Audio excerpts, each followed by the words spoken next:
Ashama harkafuun akkam jirtu hordoftoota gabayaa tuub ku YouTube keessan gabayaa tuubdha.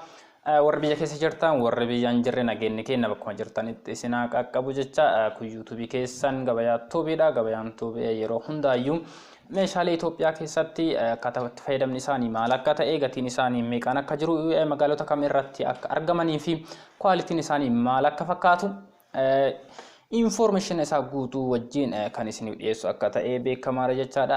Har'as akkuma dura baratame meeshaalee tokko lama qabadhee isiniif dhiyaadhee jira jechaadha. Meeshaaleen kunniinis gaafii hedduu keessanii kan ta'e jechaadha. Kanaafis anis akkaataa gaafii keessan irratti hundaa'uudhaan gaafii keessan caqasuudhaan deebii isiniif ta'a kan jedhe viidiyoo kana qabadhee isiniif dhiyaadhee jira jechaadha. Gaafiin isin gaafattan hunduu as keessatti deebii isiniif ta'a. Kan gaafattanii miti kan hin gaafanne kan keessa keessanitti gaafii isiniif ta'e oduu oli hin baafne keessa keessanitti hafee yaaddoo isinitti ta'e hundinuyyuu deebii isaa haaluma salphaan as keessatti argachuu dandeettan jechaadha. Kanaaf warroonni yeroo jalqabaatiif gara YouTube keenya dhuftan subscribe gochuu akka hin daganne, warroonni kuwwan ammoo share waliif godha, like godha, nu jajjabeessa akka nu jajjabeessan abdii qaba. Kanaaf hanga xumura viidiyoo kanaatti nu wajjin turan affeerraa kenna. Kanaaf akkuma beekamu ijaarsa manaa keessatti ashawaaf dhagaan gahee olaanaa akka qabu namni hunduyyuu beekuu ni danda'a jechaadha. Fakkeenyaaf dhagaa yoo fudhanne mana dhakaan bolokkeettiinis ijaarre mukaanis yoo ijaarre dhagaan ijaarsa kana keessatti akka itti fayyadamnu wanta nu mamsiisuu miti jechaadha. Fakkeenyaaf naannoowwan ho'a qabanitti magaalota ho'a cimaa qaban keessatti mana ijaarree walii osoo hin dhiisuun kufaatii hedduuf akka nu saaxilu beekamaadha jechaadha. Kanaaf ammoo tuyyuu kun immoo yaaddoo isinitti ta'e gatii isaa beekuun yoo isin rakkise kunootii koottaa hordofaa isiniin jira. Kanaaf ashawaa fi dhagaan Itoophiyaa keessatti gatiin isaanii kunoo haala armaan gadii kanaan akkaataan itti fayyadama isaaniis akka ammoo tuyyuu wantoonni isaan ittiin gurgurani gabaa irratti kunoo kana fakkaata koottaan hordofaa isiniin jira. Jalqaba irratti ashawaa yoo ilaalle ashawaan akkuma beekamu kan inni gurguramu magaalaawwan sadarkaa guddinaa olaanoo irra jiran keessatti gurgurama malee magaalota reef guddachaa jiran keessatti akka hin gurguramne beekamaadha jechaadha. Wanti hubachuu qabdan tokko kana ashawaan haala lamaanii ilaalamuu danda'ama jechaadha. Fakkeenyaaf warri gurguruus ashawaan yoo bitame magaalaa sana keessatti kan buufamu magaalaa ashawaan keessa bitame sana keessatti kan buufamu yoo ta'ee fi magaalaa sana keessa bahee gara magaalaa biraa kan geeffamu yookaan ammoo naannoowwan baadiyyaa kan geeffamu yoo ta'e gatiin isaanii garaagarummaa guddaa qaba jechaadha.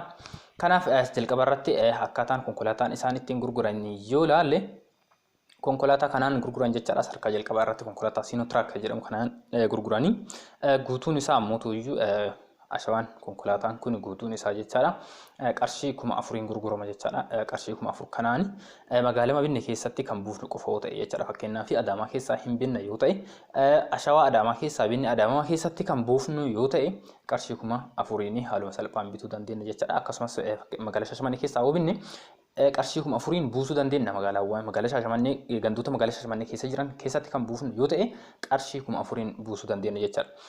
Yoo ammoo tuyyuu fakkeenyaaf Shaashamannee hin binne ta'e Shaashamannee irraa gara Dodolaa yookaan Asaasaa kan geessinu yoo ta'e qarshii information qaburra qarshii 7,000 hanga 7,500 gaafata jechaadha.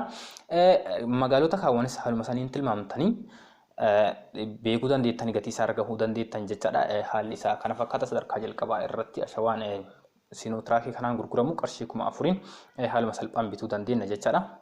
Sadarkaa lammaffaa irratti konkolaataa kanaan gurgurama jechaadha. Konkolaataa Cheentoo jedhamti tuni konkolaataa kanaan ashawaan gurguramu qarshii 1,400 gurgurama jechaadha.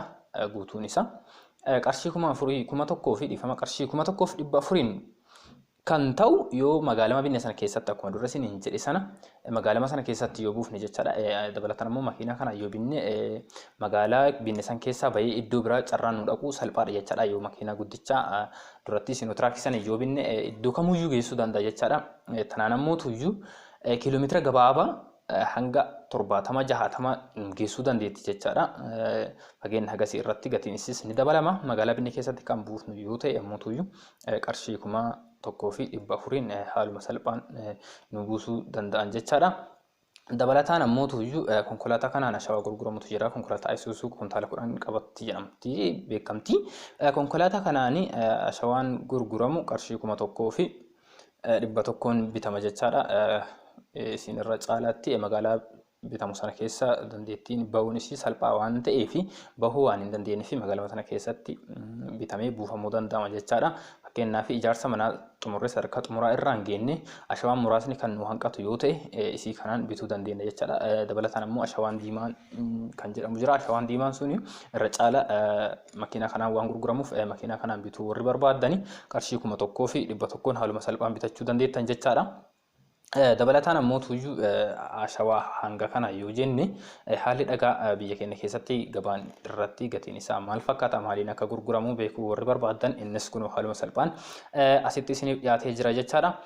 Kanaaf dhakaanii inni akka ashawaa osoo hin taane wanta baay'ee nu rakkisuu miti naannoo manatti ijaarre kamittuyyuu argachuu dandeenya jechaadha. Even baadiyyaa irrattis argachuu dandeenya. Argamni dhakaa baay'ee tokko salphaadha waan ta'eef wanta baay'ee nu rakkisuu miti. Kanaaf akkaataan gurgurama isaatii xiqqoo garaagarummaa qaba. Akkaataan inni itti gurguramu magaalaawwan sadarkaa guddinaa irra jiran keessatti magaalaa gurguddoo keessatti kan gurguramu makiinaadhaan jechaadha. Naannoowwan baadiyyaa fi magaalota reef guddachaa jiran keessatti kan gurguramu meetir kubbiidhaan gurgurama. Fakkeenyaaf kan makiinaa kana yoo ilaalle makiinaan kun jechaadha makiinaan kan gurguramu sadarkaa lamaan gurgurama makiinama kanaan gurguramee dabilii fi singilii kan jedhamutu jira. Amma akka kun makiinaa gubbaa agartan kanatti dhagaa fe'aa jirani. Dhagaan fe'aaramu kun guutuu isaati jechaadha dabiliidha. Qarshii 1,000, 2,000 fi 200 bitama jechaadha. Makiinaa kana bakka gurbaan ta'u san guutuu isaa irratti yoo guutame qarshii 1,000, 2,000 fi 200 gurgurama jechaadha. Walakkaa kanaa ta'ee walakkaa isaa irratti singilii jedhamee kan gurguramutu jira. Singiliin kun qarshii 1,000 fi 100 bitachuu dandeenya jechaadha haaluma salphaani. Kanaaf haalli gabaa dhakaa fi ashawaa biyya keenya keessatti kana fakkaata. Kanaaf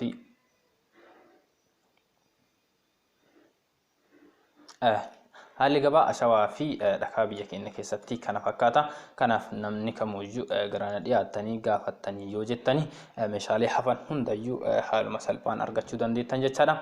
Kanaaf warroonni naannoowwan magaalaa xiqqaa fi naannoo baadiyyaatti mana ijaartan ammoo sun meetir kubbiidhaan gurgurama. Inni sun ammoo akkaataa waliigaltee sararatanyaati jechaadha. Garaagarummaan hojii humna namaati waan ta'eef dhaabbataa waan hin taaneef sun ammoo waliigaltee sararatanyaa isa baastuu fi waliigaltee keessan jechaadha. Harki sararatanyaa achuma keessatti waan herreegamuu fi informaatiina qaburra. Kanaaf haalli dhakaa fi ashawaa biyya keessatti kana fakkaata. Meeshaalee hafan kamuyyuu jireenya keenya guyyaa guyyaa keessatti itti fayyadamnu kamu koottaa haala salphaan gara viidiyoo kennaa dhuftanii gara YouTube kennaa dhuftanii yoo nu gaafattan haaluma salphaan deebii isaa argachuu dandeettu. Wanta gaaffii isinitti ta'e hundaayyuu deebii isaa argachuu dandeettu.